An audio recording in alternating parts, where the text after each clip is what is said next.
On prétend être dans une société du progrès, on prétend être dans une société libérale, parce qu'on dit oui, les femmes peuvent faire carrière, d'accord, mais en fait, on a juste sorti du débat les mères. Et c'est quand même un certain nombre de femmes. C'est-à-dire qu'aujourd'hui, on vous dit, en gros, t'es une femme émancipée si t'es un homme comme les autres. Mais toutes celles qui portent la société en éduquant des enfants qui plus tard seront des contribuables, hein, qui vont payer les retraites, entre parenthèses, ce sont des femmes qui fournissent un travail d'une valeur inestimable.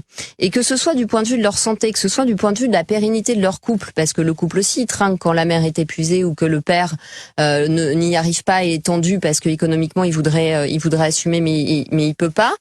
Je crois que là, il y a vraiment une clé, et je l'ai dit dans cette consultation, je l'ai dit pendant mon audition, j'ai dit, mais permettez aux mères qui le souhaitent d'être payées convenablement. Aujourd'hui, un congé parental, c'est 440 € par mois.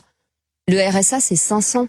Qu'est-ce que ça veut dire? Qu'est-ce qu'on envoie comme signal aux gens? Comment voulez-vous que les gens soient sécures pour faire des enfants quand ils n'ont que la possibilité de les confier dans des mauvaises conditions, parfois en ramant pendant des mois pour trouver une place en crèche, alors qu'en fait, on a une solution très simple, c'est que toutes les mamans qui en ont le désir, et il ne s'agit pas de forcer qui que ce soit, toutes les mamans qui en ont le désir puissent être payées pour faire un travail dans lequel elles sont irremplaçables.